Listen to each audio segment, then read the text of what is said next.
Innal hamdalillah nahmaduhu wa nasta'inuhu wa nastaghfiruh wa nastahdihi wa na'udzu billahi min syururi anfusina wa sayyiati a'malina.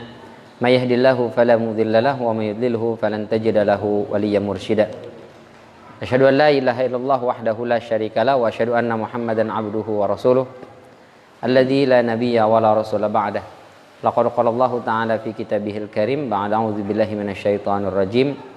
Ya ayyuhalladzina amanu taqullaha haqqa tuqatih wa la tamutunna illa wa antum muslimun. Amma ba'd fa inna asdaqal hadithi kitabullah wa khairal hadyi hadyi Muhammadin sallallahu alaihi wasallam. Allahumma iftah lana abwabal ilmi wa akrimna binuril fahmi wa sahil akhlaqana bil hilmi. Allahumma yassir wa la tu'assir fa inna taysira kulli asirin yasirun alaik. Hadirin sidang jamaah salat maghrib rahimani wa rahimakumullah. Alhamdulillah, segala puja, puji serta syukur selalu dan senantiasa kita panjatkan kehadirat Allah Subhanahu wa taala.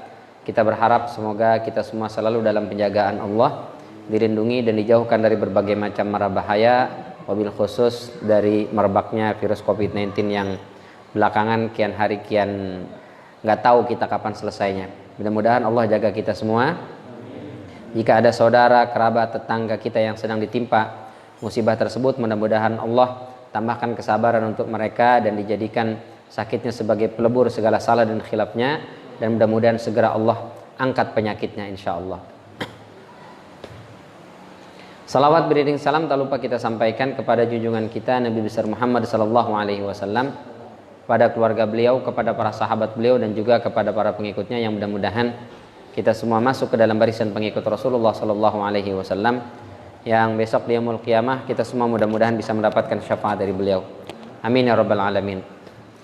Hadirin rahimani wa rahimakumullah, kita masih di surat Al-Masad atau surat Al-Lahab.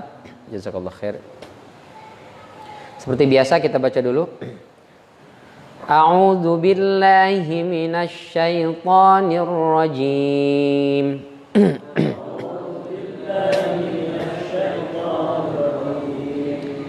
Bismillahirrahmanirrahim.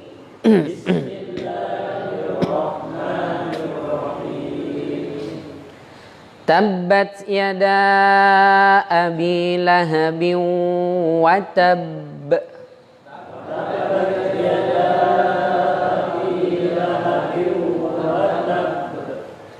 Ma aghna anhu maluhu wa ma kasab.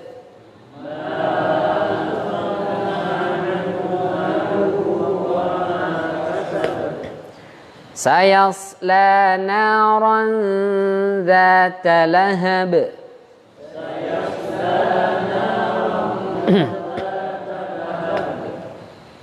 Wa imra'atuhu hammalatal hatab.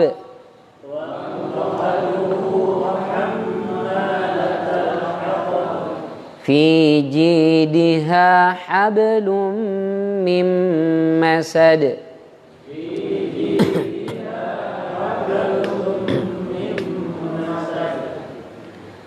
Baik, kita kemarin sudah sampai ayat kedua. Tabbat yada abi lahabi wa tab ma aghna anhu maluhu wa ma kasab. Jadi ma aghna anhu maluhu, hartanya tidak berguna, tidak bermanfaat buat Abu Lahab. Wa ma kasab, dan juga kasab itu kata Ibnu Abbas adalah anak. Karena anak adalah hasil usaha. Jadi harta dan anaknya itu tidak bermanfaat, tidak berguna buat Abu Lahab. Dia punya dua orang putra bernama Utsbah dan juga Utaibah bin Abi Lahab, yang menikah dengan kedua putri baginda sallallahu alaihi wasallam. Utsbah itu menikah dengan Ruqayyah bintu Rasulillah, dan Utaibah menikah dengan Ummu Kulsum bintu Rasulillah radhiyallahu anhuma wa ardhah. Lalu oleh Ummu Jamil atau Arwa atau ibunya dari Utsbah dan Utaibah ini, atau istri dari Abu Lahab, memerintahkan kepada keduanya untuk menceraikan putri Rasul sallallahu alaihi wasallam. Dalam riwayat yang paling sahih atau yang paling kuat, sebelum berkumpul. Jadi biasa dalam budaya masyarakat Arab ketika itu menikah di usia yang masih belia tapi belum berkumpul. Jadi udah nikah, statusnya sudah dinikahi, tapi belum tidur satu atap. Nah, setelah usia ada yang mengatakan 9 tahun atau 10 tahun atau 11 tahun di atas itulah, baru mereka berkumpul.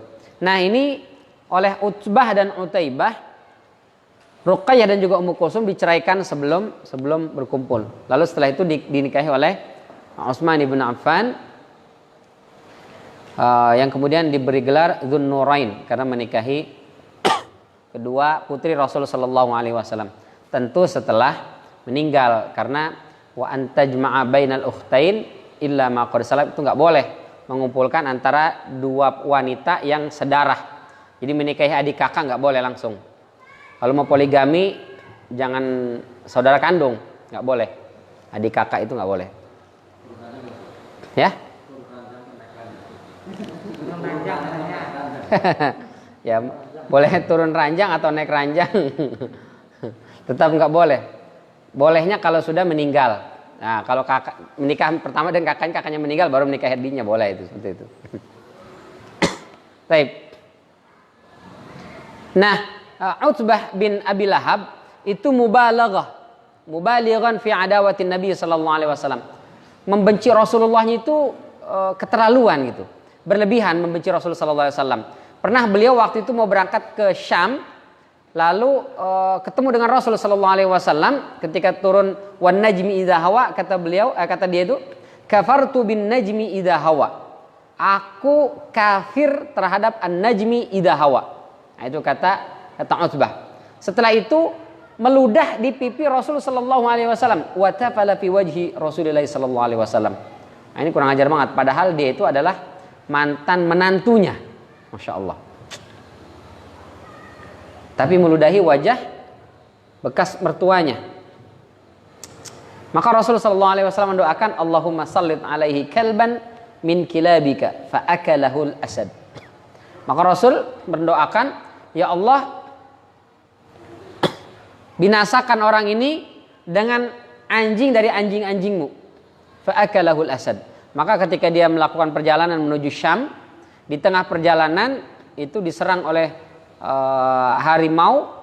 Setelah itu dimakan oleh harimau, meninggal di sana dia. Ini sebagaimana dikutip oleh Imam Al-Mawardi dalam kitab An-Nukat wal Uyun. Taib.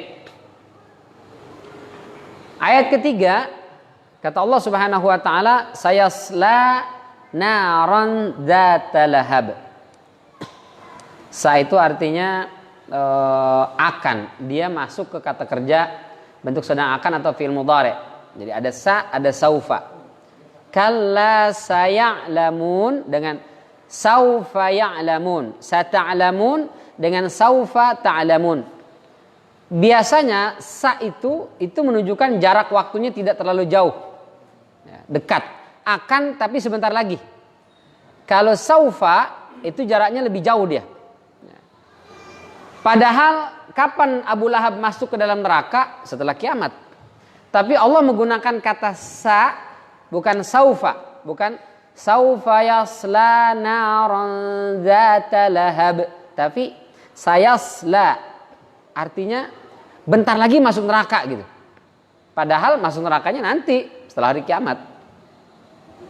Tapi untuk menunjukkan bahwa ini orang ini udah nggak ada lagi peluang, kemungkinan nggak masuk neraka, nggak ada. Ini 100% bahkan 2000% pasti masuk neraka. Nah, untuk menunjukkan seperti itu, maka Allah gunakan kata sa. Yasla itu artinya masuk, dan ini hanya digunakan untuk masuk ke dalam neraka. Nggak ada kata salah ini masuk ke selain neraka. Jadi kalau masuk masjid pakainya dakhala. Dakhaltul masjid atau ana adkhulul masjid. Dakhala fulanun al masjid, masuk artinya. Tapi kalau yasla itu hanya khusus untuk neraka. Jadi nggak ada digunakan untuk yang lain. Ke surga dakhala. Ada masuk ke tempat yang bukan mustahil sih, tapi agak sulit. Pakainya walaja atau yalija. Walija yalija atau walija yaliju. Itu juga masuk secara perlahan-lahan. Jadi asimilasi atau jadi asimilasi itu katanya walaja atau walija. Sementara sala yasla ini khusus masuk ke neraka. Makanya kita temukan dalam Al-Qur'an masuk neraka ini menggunakan kata yasla terus. Nah, ini dia. Dalam surat An-Nisa ayat 30. Wa may yaf'al dzalika 'udwana wa zulma fasawfa nuslihi nara. Barang siapa yang melakukan hal tersebut dengan permusuhan dan kezaliman, maka kelak dia akan kami masukkan ke dalam neraka. Innalladzina kafaru bi ayatina sawfa nuslihim nara. Sesungguhnya orang-orang yang kafir terhadap ayat-ayat kami, kelak kami akan masukkan mereka ke dalam neraka. Kullama nadijat juluduhum, setiap kali hancur kulit-kulit mereka, baddalnahum juludan ghairaha. Kami ganti mereka juludan dengan kulit-kulit ghairaha yang baru. Liyadzuqul azab, agar mereka merasakan siksa. Innallaha kana azizan hakima. Sesungguhnya Allah Maha Aziz, perkasa lagi Maha bijaksana. Ada seorang ilmuwan dari Jepang itu masuk Islam gara-gara ayat ini. Lupa saya namanya siapa ya.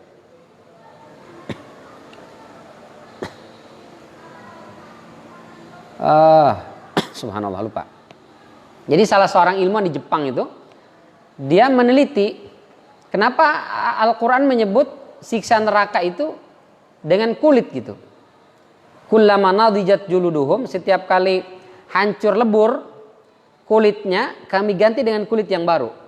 Padahal disiksa di neraka itu semuanya, bukan cuma kulit doang. Bahkan kalau dalam surat Al-Humazah, nanti kita baca tafsirnya itu. Dalam surat Al-Humazah, narullahil muqadah allati tattali'u 'alal afidah. Jadi api neraka itu membakar sekujur tubuh penghuninya itu sampai sisa jantungnya saja. Dan dia nggak mati. Kalau orang di dunia ini dipenggal kepalanya mati, selesai. Di neraka dipenggal kepalanya belum mati dan dia masih merasakan sakit. Dipotong tangannya masih hidup, potong semuanya sampai sisa cuma jantung doang. Kalau sudah sisa jantung, nanti Allah ciptakan lagi baru, tumbuh lagi, disiksa lagi, nanti habis sisa jantung, begitu seterusnya. Nah, kenapa jantung tidak habis? Sebagian ahli tafsir mengatakan karena di jantung itulah semua informasi tentang perbuatan dia waktu di dunia terekam dan disimpan di situ. Sehingga itu jadi apa, semacam alat bukti lah ya. Sebagian lagi mengatakan bahwa qalbu itu tempat dia menyebut lafaz Allah, tempat pernah mengingat Allah, maka dia tidak disentuh api neraka. Allah alam. Yang jelas begitu manusia yang berada di neraka dibakar sampai habis. Begitu dia minum kehausan, lalu minta air, begitu diminum langsung habis, meleleh semua badannya, habis semuanya. Sisa jantung doang. Tapi kenapa di sini Allah katakan cuma kulit? Nah, ilmuwan Jepang itu mengatakan hasil riset dan penelitiannya, ternyata anggota tubuh itu yang merasakan sakit itu ya di kulit itu. Jadi kulit itu sakit luar biasa. Jadi rasa sakit, siksa itu justru di kulit. Maka di sini Allah katakan kami ganti kulitnya dengan yang baru untuk merasakan siksa. Jadi dia biar merasakan sakitnya siksa neraka itu ya di kulitnya itu. Ya. Bukan dia hancur kakinya, terputus lehernya, bukan. Sakit memang, tapi sumber sakitnya justru di kulitnya itu. Maka selalu ada istilah sakitnya seperti dikuliti. Ya karena memang sakitnya luar biasa. Nauzubillah min dzalik. Lalu dia masuk Islam gara-gara satu ayat ini. Subhanallah. Kita sih sudah Islam, cuma Islamnya ya banyak yang biasa-biasa aja gitu. Padahal baca ayat berkali-kali. Baca Al-Quran khatam berkali-kali, tapi tidak bertambah keimanan. Padahal kata Allah, orang-orang beriman itu alladzina idza dzukirallahu wajilat qulubuhum wa idza tuliyat alaihim ayatuhu zadatuhum imana. Orang-orang beriman itu kalau yang disebut nama Allah langsung bergetar hatinya. Kalau dibacakan ayat-ayat Al-Quran bertambah keimanan. Kita sudah berapa kali baca Al-Quran tapi nggak nambah-nambah iman. Ya begitu-begitu aja. Bahkan ada yang baru habis khataman langsung nyuri. Habis khataman udah langsung maksiat. Baru habis khataman padahal. Kemana ayat Al-Quran yang dibaca itu? Boleh jadi ya, boleh jadi. Kebanyakan kita membaca Al-Quran itu ya motifnya macam-macam. Ada yang motifnya ingin mengejar dunia. Misalnya dipelajarilah mana surat dan ayat yang bikin usaha lancar. Dibaca Al-Waqi'ah dibaca. Karena khasiatnya itu. Atau Yasin terus. Kenapa dibaca Yasin? Itu besok mau buka toko yang baru. Mudah-mudahan kalau kita bacain Yasin tokonya lancar. Jadi baca Al-Qur'annya untuk maslahat dunia. Itu motif pertama tuh yang paling rendah. Boleh. Ya daripada dia ke dukun sih mendingan baca Quran emang ya. Cuma kalau Quran hanya untuk itu rasanya sayang banget. Apalagi untuk ngusir setan. Jadi baca Al-Baqarah terus. Kenapa? Karena rumah ini angker. Begitu rumah udah gak angker udah gak pernah baca Quran. Al-Baqarah pun gak pernah dibaca. Ayat kursinya pun enggak gitu. Jadi Al-Quran hanya untuk ngusir setan. Jadi maslahat dunia sekali. Yang kedua, baca Quran hanya untuk dapat pahala. Ya. Setiap bulan saya alhamdulillah Ustaz selalu khatam Al-Quran. Alhamdulillah Masya Allah luar biasa. Tapi akhlaknya gak berubah. Keimanannya gak nambah. Tutur katanya tidak menjadi lebih baik. Perbuatannya juga sama aja gitu. Khatam sih alhamdulillah tiap bulan. Kenapa seperti itu? Jangan-jangan motifnya dia hanya untuk mendapatkan pahala. Ya. Bagus, ya baguslah daripada enggak sama sekali kan baca Quran. Tapi hanya untuk mendapat pahala kurang. Karena Al-Quran itu diturunkan oleh Allah Subhanahu Wa Taala bukan hanya sekedar sebagai ayat pengusir setan, bukan hanya sekedar ayat untuk penarik rizki, pelancar usaha, bukan. Itu bukan jimat Al-Quran itu. Sebagian khasiatnya iya, orang ada beberapa ayat yang memudahkan usaha, betul. Ada ayat-ayat dibaca dapat pahala, betul. Tapi kalau hanya itu tok motif kita, maka Al-Quran itu tidak membawa perubahan dalam kehidupan kita.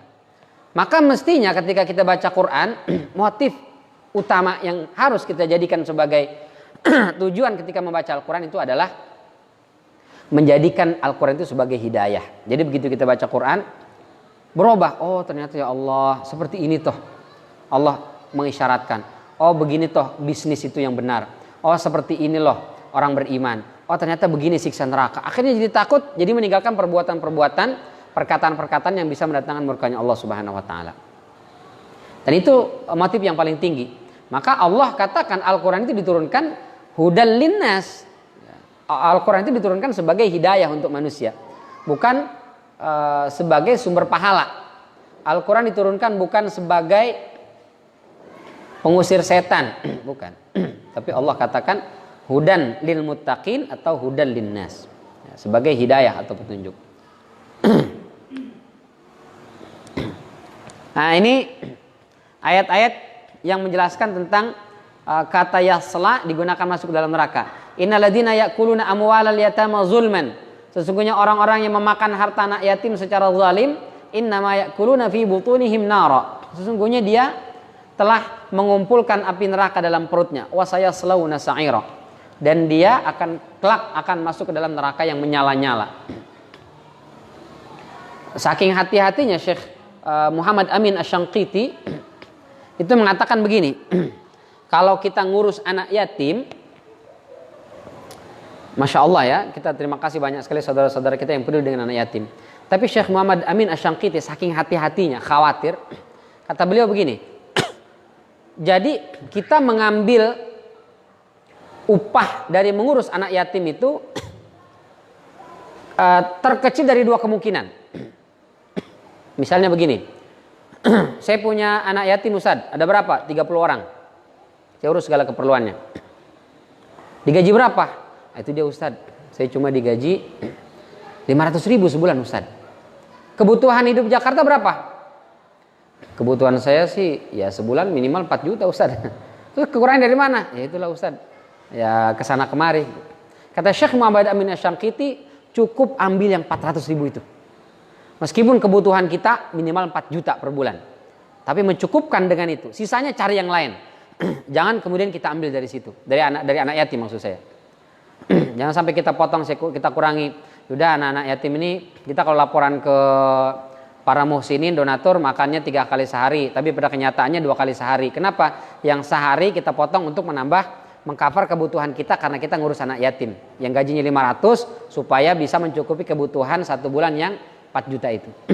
Kata Syekh Muhammad Amin Asy-Syanqiti, itu nggak boleh, itu haram. Itu termasuk memakan harta anak yatim.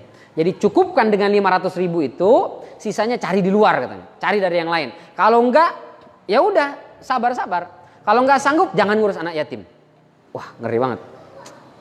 Yang kedua, misalnya ada misalnya rumah yatim atau apalah gitu ya, lembaga. Dia sudah mapan, sudah bagus. Sehingga dia bisa mendapatkan gaji dari ngurus anak yatim itu misalnya 10 juta sebulan. Dan memang pantas 10 juta. Kenapa? Karena diolah dengan profesional. Terus anak-anak ini juga bagus lah. Dan dia dapat 10 juta. Lalu ditanya, sebetulnya keperluan Anda sebulan sampai segitu apa enggak? Ya dari 10 juta Ustaz saya masih bisa nabung. Karena kebutuhan sehari-hari sebulan 5 juta lah. Sudah cukup. Rumah sudah ada. Kendaraan operasional masih bisa kita pakai. Saya 5 juta cukup sebulan. Jadi 5 juta lagi bisa saya tabung. Kata Syekh Muhammad Amin Asy-Syanqiti, kembalikan yang 5 juta lagi buat anak yatim, cukup ambil sesuai dengan keperluan 1 bulan. Kalau dia tetap ambil meskipun itu sesuai dengan jatahnya, kapasitas dan kemampuan dia karena mengurus anak yatim secara profesional, itu tetap nggak boleh. Ngeri banget. Kalau tetap diambil, itu masuk ayat ini. Ya kuluna amwalal yatama zulman. Waduh, ngeri. Itu saking hati-hatinya tuh Syekh Muhammad Amin Asy-Syanqiti. Boleh setuju dengan ini, boleh juga enggak gitu. Kalau saya karena enggak ngurus anak yatim setuju banget. Tapi buat mungkin yang ngurus anak yatim, malam. Tapi untuk menjaga jangan sampai kita masuk ke dalam neraka disebabkan salah urus anak yatim, mestinya kata Rasulullah, ana wa kafirul yatim kahataini fil jannah. Saya dengan orang yang ngurus anak yatim seperti ini besok di surga, tiba-tiba dia masuk dalam neraka. Nauzubillah min dzalik. Baik. Nah, ini semua ayat-ayat yang berbicara tentang kata yasla itu dalam Al-Quran semuanya digunakan untuk masuk ke dalam neraka. Jadi saya sayasla naran dzata lahab. Abu Lahab itu akan masuk ke dalam neraka dzata lahab. Dzata yang mempunyai atau yang memiliki. Lahab itu apinya itu bergejolak. Jadi kalau didengar suara itu gutak. Saking apinya itu menyala-nyala. Itu disebut dengan lahab. Jadi Abu Lahab masuk ke dalam neraka yang bergejolak. Jadi Abu Lahab masuk ke dalam neraka lahab. Nah, surat ini secara ritme iramanya itu mengisyaratkan tentang neraka. Tabbat yada abi lahabi wa tab. Ma aghna anhu maluhu wa ma kasab. Aba gitu. Itu menggambarkan bagaimana api neraka itu gutak gitu. Maka buat saya sampaikan kemarin, anak-anak di Mekah ketika itu senang sekali begitu turun surat ini langsung pada hafal. Nah, mereka nyanyi-nyanyikan terus atau mereka baca-baca ayat Al-Qur'an ini di hadapan Abu Lahab. Baik. Kita masuk ke ayat 4. Wa mra'atuhu hammalatal hatab. Wa itu artinya dan, imra'atuhu perempuannya atau istrinya. Istri siapa? Istri Abu Lahab. Hammalatal hatab, yang membawa al-hatab kayu bakar. Jadi wa mra'atuhu, imro'ah itu atau mar'ah itu artinya perempuan. Itu sama dengan mir'ah. Bedanya kalau mir'ah mimnya barisnya i, kalau mar'ah mimnya barisnya a. Mar'ah, mir'ah. Mir'ah artinya cermin. Mar'ah itu artinya perempuan. Jadi mar'ah dengan mir'ah sama katanya, beda barisnya doang. Kenapa begitu Ustaz? Ya mungkin karena perempuan nggak pernah bisa lepas dari cermin. Kemanapun dia bercermin. Naik motor aja spion dijadiin cermin juga mas ya. Itu pertama. Yang kedua, kenapa mar'ah dengan mir'ah itu katanya sama, beda barisnya doang? Karena sebetulnya perempuan kita atau istri kita itu cerminan kita. Kalau perempuan itu baik, maka besar kemungkinan kita pun baik. Kalau perempuan itu buruk, maksudnya istri kita buruk, ya itu gambaran dari suaminya buruk. Tidak bisa mengajarkan kebaikan kepada pasangannya karena dia menjadi cerminan kita. Itu karenanya Allah Subhanahu wa taala ibaratkan suami istri itu sebagai libas, hunna libasul lakum wa antum libasul lahun. Saling menutup ya, karena kalau kita bongkar aib pasangan kita, itu sebetulnya membongkar aib kita sendiri karena kita seperti cermin. Jadi kalau kita bentak-bentak marahin istri kita, sebetulnya kita sedang membentak-bentak memarahi diri kita sendiri. Ya. Kamu gimana sih? Nggak bener. Berarti kita nggak bener gitu. Nah, itu disebut dengan mar'ah. Mir'ah, mar'ah. Maka kata Rasulullah SAW, istausu bin nisa'i khaira. Berwasiatlah kepada perempuan itu dengan yang baik. Karena perempuan itu tercipta dari tulang rusuk yang bengkok. Itu kalau kita paksa lempengin, patah dia. Mesti pelan-pelan, pelan-pelan. Maka ya bersabar. Apalagi laki-laki tempatnya salah lah pokoknya. Maka laki-laki itu sebetulnya nggak ada minta izin kita, Pak. Kita minta maaf aja udah. Urusannya minta maaf ya. Tempatnya meminta maaf. Bahkan kata Rasulullah, wa in ahsanta ilayya dahran thumma asa'ta laha yawman fataqulu laka lam tuhsin laha walau marrah. Kita berbuat baik kepada pasangan kita selama 1 tahun full, baik semua. Gak ada sama sekali yang jeleknya. Sekali kita melakukan kesalahan, sataqulu laka, dia akan bilang lam tuhsin laha walau marrah. Papa emang gak pernah punya niat bahagiain saya, gak punya pernah keinginan untuk begitu, Pak, dibilang. Dan itu sabar tempatnya. Karena istri itu adalah cerminan dari suami. Jadi kalau istri baik, insya Allah itu cerminan suami yang baik. Suaminya baik, insya Allah cerminan dari istri yang salehah. Maka disebut wamro'atuhu, dan pasangannya, istrinya, menunjukkan sama nih. Suaminya jelek, istrinya pun jelek. Bukan fisik, akhlak. Kalau fisik, dua-duanya cakep. Padahal siapa nama istrinya Abu Lahab ini?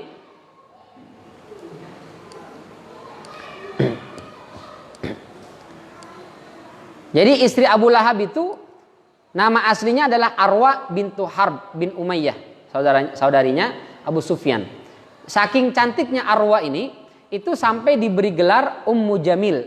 Ummu itu ibu, Jamil kecantikan. Ya, semacam Miss Universe lah. Abu Lahab ganteng. Saking gantengnya Abdul Uzza itu diberi nama atau diberi julukan Abu Lahab, bapaknya cahaya, sinar. Jadi Lahab itu sinar. Saking gantengnya Abu Lahab itu atau Abdul Uzza itu, maka dijuluki sebagai Abu Lahab. Bapaknya kegantengan, bapaknya ketampanan. Istrinya Ummu Jamil. Ya. Itu kalau udah ada Instagram zaman itu, oh udah likes-nya udah banyak banget itu, followernya udah banyak banget. Suaminya ganteng, istrinya cantik. Wow, itu pasangan ideal itu. Followernya udah berjuta-juta itu. Tapi ternyata dua-duanya calon penghuni neraka. Berarti menunjukkan bagusnya fisik tidak jaminan. Kecantikan wajah itu nggak jaminan. Maka jangan cari yang cantik, tapi cari yang cantik dan solehah. Karena kalau solehah doang jelek juga takutnya bosen kan, bahaya. Solehah Ustaz, tapi jelek gimana? Ya bagus sih, idealnya sih nggak boleh bosen ya. Cuma orang-orang sekarang susah juga kalau nggak bosen. Maka cari yang cantik. Cantik itu sunnah para nabi ya. Nabi-nabi itu istri cantik-cantik. Nabi Adam alaihissalam cantik istrinya kan. Siti Hawa. Nabi Ibrahim cantik luar biasa. Siti Sarah itu cantik. Matanya biru, hidungnya mancung, putih bersih. Kalau ada yang pernah ke Israel, ke Palestina, di pembatasan di perbatasan itu kan diperiksa, itu kan orang Israel semua itu, polisi Israel semua. Wah, itu cantik-cantik luar biasa, masya Allah. Aslinya begitu tuh orang Israel tuh. Itu keturunan dari Ibunda Siti Sarah, cantik luar biasa. Menikah dengan Ibunda Hajar, ada yang mengatakan beliau ini adalah kepala rumah tangga istananya Fir'aun. Memang agak hitam dia, agak hitam. Tapi untuk level orang Afrika yang statusnya mohon maaf budak, itu paling cantik sudah Siti Hajar itu. Jadi begitu. Rasulullah SAW menikah dengan Ibunda Khadijah, oh luar biasa. Meskipun sudah 40 tahun, oh tapi cantik luar biasa Ibunda Khadijah. Ya. Beda dengan 40 tahun kalau di kita ya. Udah pada kendor, bautnya, pada keriput. Di sana, oh sedang cantik-cantiknya itu. Siti Aisyah apalagi. Masya Allah. Jadi menikah dengan yang cantik sunnah ternyata Pak. Sunnah para nabi. Ya pulang tinggal lihat cantik apa enggak, sesuai sunnah apa enggak nih gitu. Kalau enggak ya bersyukur, anggap aja cantik, jangan ganti ya kawan. Atau menambah lagi, wah ini yang kena saya ini. Dimusuhin ibu-ibu. Alhamdulillah sampai sekarang belum ngisi pengajian ibu-ibu nih. Berapa kali Pak Jody gagal terus ngaji pengajian ibu-ibu di masjid kita. Mulai dari nggak cocok waktunya, sampai akhirnya sama-sama cocok waktunya pandemi. Wah udah nggak jadi ngaji alhamdulillah. Jadi masih belum dikenal ibu-ibu, jadi belum bisa dibenci sama ibu-ibu, aman insyaallah. Jadi Ummu Jamil itu cantik secara fisik, tapi ternyata kecantikan secara fisik dan ketampanan secara fisik itu tidak jadi jaminan bahwa dia akan selamat di yaumul qiyamah. Karena yang terpenting itu adalah akhlak, bagaimana akhlak seseorang. Dan akhlak itu yang akan menjadi sebab kecantikan atau aura kecantikan dan aura ketampanan itu muncul. Jadi cakep itu ada dua faktor kan, ada faktor outer beauty, ada faktor inner beauty. Kalau outer beauty ya faktor luar, emang dari sononya gitu, cetakannya bagaimana tergantung kan. Outer beauty itu udah nggak bisa diobah, ya paling dipoles-poles sedikit lah ya bisa. Tapi yang kedua adalah faktor inner beauty, akhlak, tutur kata, kecerdasan. Itu yang penting.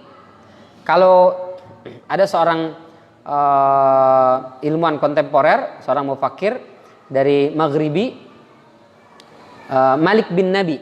Kata Malik bin Nabi, kecerdasan itu berbanding lurus dengan ketampanan atau kecantikan. Jadi orang ada mukanya itu biasa-biasa aja. Tapi karena dia pintar, karena dia cerdas, lama-lama aura dari wajahnya itu semakin indah untuk dipandang. Ada beberapa orang yang kalau dia diam jelek, tapi begitu ngomong kok jadi cakep gitu. Kenapa? Karena memiliki kecerdasan.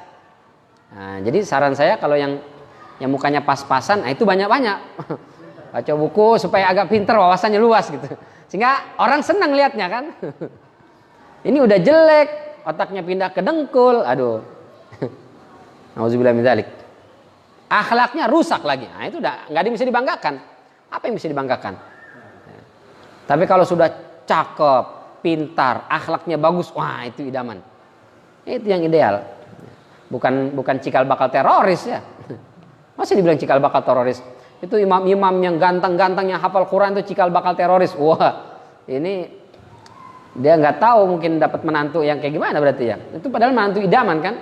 Semua orang pengen punya menantu yang hafal Quran, ganteng, akhlaknya bagus. Itu menantu yang idaman. Bukan yang urak-urakan, jelek, tatoan, ingusan, belekan, jarang mandi, sholat juga kagak. Wah itu udah nauzubillah min dzalik. Mungkin dia juga yang ngomong dikasih menantu yang begitu gak mau tuh, ogah juga dia. Pasti dah gak mau, nauzubillah min dzalik.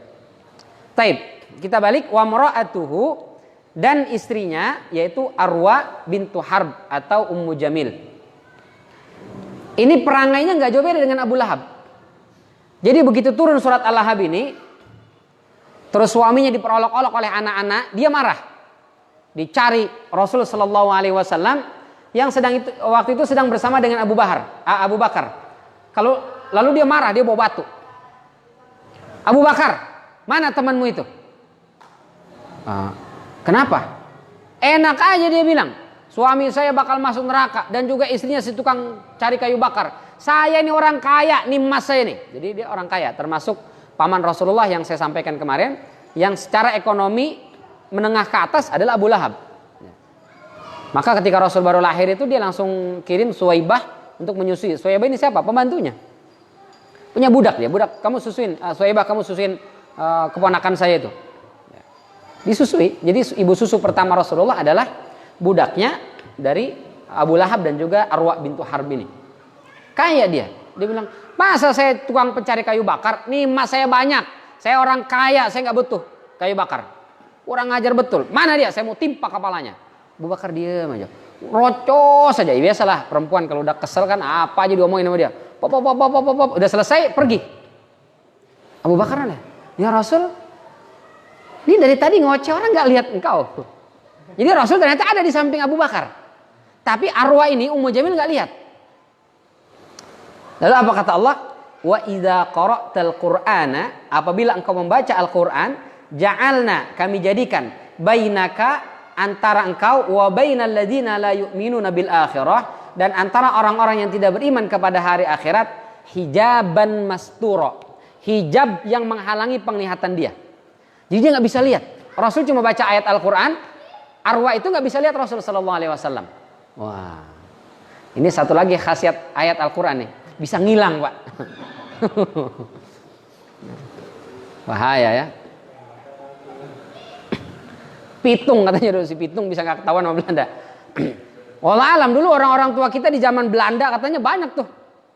Bukan hanya Pitung. Dengar banyak cerita kiai-kiai kita, banyak yang cari-cari Belanda tapi nggak kelihatan. Wallah alam, bisa saja betul Allah berikan kelebihan ini. Tapi bisa saja ini hanya diberikan kepada Rasul sallallahu alaihi wasallam. Tapi yang namanya karomah kan bisa saja diberikan kepada orang-orang saleh. Wallah alam. Kalau mau coba-coba silakan, Bapak juga boleh. Baca ayat Al-Quran, lagi ada pemeriksaan polisi, ada polisi lupa masker lagi, udah gitu SIM ketinggalan, ada motor pajaknya mati lagi, nah itu udah baca aja ayat Al-Quran. Kalau perlu Yasin satu surat itu semua dibaca, paling ditangkap. Mau kemana-mana ya, nggak bisa ngilang gitu ya ternyata, kelihatan. Tapi ini terjadi dengan baginda Sallallahu Alaihi Wasallam. Jadi Ummu Jamil atau Arwah itu tidak bisa melihat baginda Sallallahu Alaihi Wasallam, terhalang. Rasul hanya baca ayat Al-Quran saja. Apa yang dibaca? Banyak riwayat. Di antaranya yang dibaca adalah wa ja'alna min baini aydihim saddan wa min khalfihim saddan faghshaynahum fahum la yubsirun. Ada yang mengatakan yang lain. Allah alam. Yang jelas kata Allah Subhanahu wa taala di surat Al-Isra, kalau kau baca Al-Quran di sini umum sifatnya. Jadi ayat Al-Quran yang mana saja itu diantara khasiatnya Allah jadikan tirai penghalang orang tidak bisa melihat baginda Sallallahu Alaihi Wasallam. Bukan hanya ini ya, banyak sekali. Di antaranya kasus dengan Abu Jahal juga. Abu Jahal waktu itu bawa kuda mau injak Rasulullah juga sama nggak lihat. Pernah dihalangi oleh api, macam-macam. Kalau kita baca sirah banyak sekali kejadian-kejadian seperti itu. Baik. Jadi hammalatul hatab itu apa artinya? Yang pertama, memang Ummu Jamil ini pekerjaannya bukan ngumpulin kayu bakar. Tapi dia suka menaruh kayu yang berduri sepanjang jalan rumah Rasul sallallahu alaihi wasallam ke Masjid Al-Haram. Jadi rumah Rasulullah itu kira-kira di dekat Bukit Sofa lah. Dekat Bukit Sofa. Nah, Abu Lahab tetangganya itu, samping-sampingan, enggak jauh, tetangga. Nah, itu tahu kalau Rasulullah sallallahu alaihi wasallam setiap kali di pagi hari itu keluar. Waktu itu belum ada syariat salat subuh. Nah, pokoknya salat itu 2 kali saja. Ghuduwan wa asyiya, pagi dan petang. Pagi hari Rasul sallallahu alaihi wasallam itu sudah keluar ke masjid. Karena zaman itu belum ada lampu, akhirnya ditaruh kayu-kayu berduri itu. Kayu-kayu berduri taruh. Jadi Rasul sallallahu alaihi wasallam kalau berjalan itu kakinya suka terkena duri, terluka sampai berdarah-darah. Nah, ini maka beliau disebut dengan hammalatul hatab. Ya, yang kedua, justru Ummu Jamil yang menghina Rasulullah. Dasar orang miskin, nggak punya harta, kerjanya cuma ngumpulin kayu bakar dan seterusnya. Jadi dia menghina Rasulullah sallallahu alaihi wasallam. Maka Allah balas, dialah hammalatul hatab. Ummu Jamilah si pembawa kayu bakar. Yang ketiga, maksudnya adalah penyebar fitnah. Namimah. Jadi Abu Lahab tukang memfitnah Rasulullah, istrinya pun tukang memfitnah. Jadi seantero Mekah itu semuanya termakan gosip dua orang ini. Kurang kerjaan banget orang ini ya. Insya Allah. Menyebar fitnah. Kesana kemari memfitnah baginda sallallahu alaihi wasallam. Maka dia menyulut api permusuhan dan perpecahan, maka diibaratkan sebagai hammalatul hatab atau hammalatul hatab, pembawa kayu bakar. Maka dalam Islam tegas sekali, tidak akan masuk surga nammamun, orang yang suka menimbulkan fitnah. Orang sudah rukun baik-baik, difitnah. Si anu tuh benci banget sama sampean. Masa sih? Iya, kemarin ketemu saya, luar biasa, sampai dia ngomongin terus. Ini dia pembawa fitnah. Dulu ada orang begitu juga ke Imam Syafi'i. Datang ke Imam Syafi'i, selesai pengajian datang ke Imam Syafi'i. Syekh, ada apa? Itu Syekh Fulan benci banget sama sampean. Di majlis taklimnya sampean disebut-sebut, sampean dihina-hina. Kata Imam Syafi'i, ente kurang kerjaan banget. Beliau melemparkan anak panah, nggak kena saya, jatuh anak panah itu. Tiba-tiba ente ambil anak panah itu, ente tancapkan ke hati saya. Ente kurang kerjaan. Mestinya kalau ente nggak sampaikan ke saya nggak tahu bahwa orang itu ngomongin saya yang buruk-buruk, sehingga saya tidak bersuuzon kepadanya. Tapi gara-gara sampean saya jadi tahu, maka saya pun jadi suuzon kepadanya. Nauzubillah min dzalik. Namam.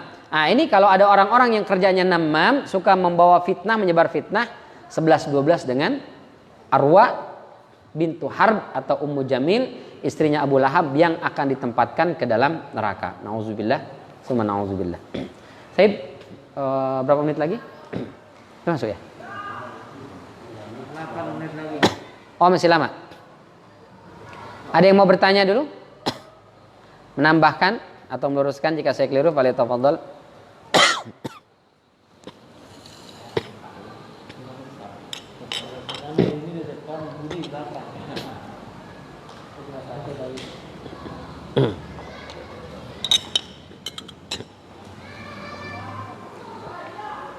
Tidak ada.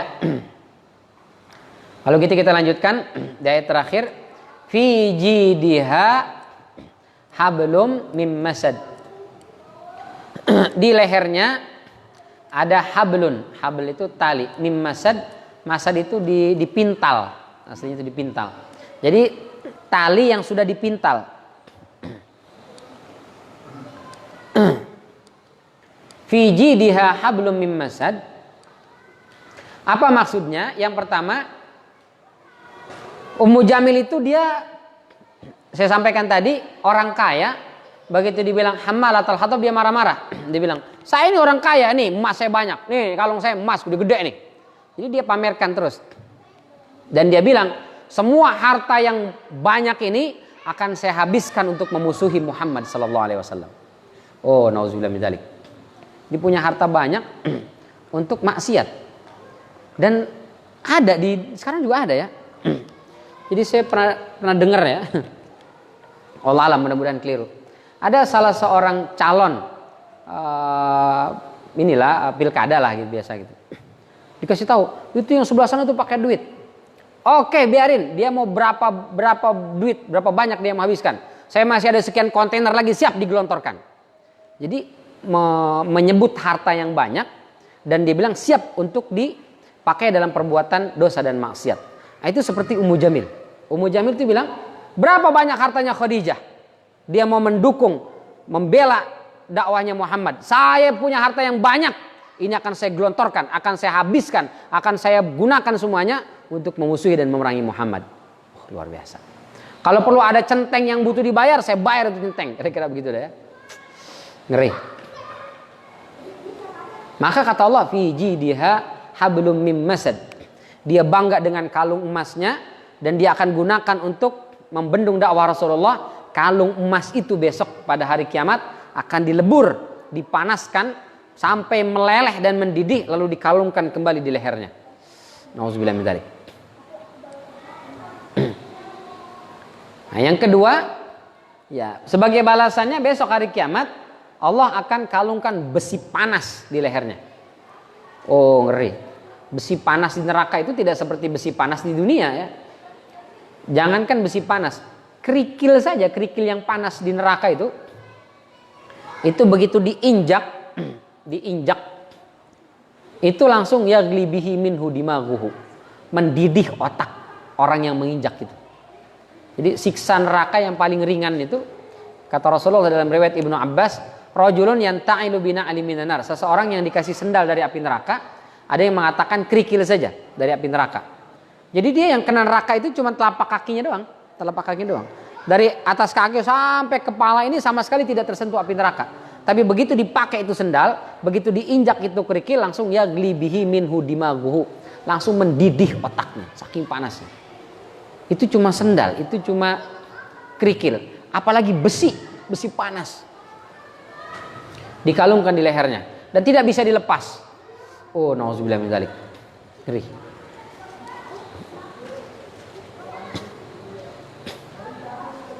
Yang ketiga, menggambarkan bahwa Ummu Jamil wanita yang hina. Kenapa? Karena sifat buruknya telah membelenggu lehernya. Jadi orang cantik, tapi kalau perangainya jelek, itu hina dia. Sementara mungkin orang biasa-biasa saja, cantik banget ya juga enggak gitu. Dibilang enggak cantik ya banget gitu. Tapi akhlaknya baik, tutur katanya bagus, perangainya bagus.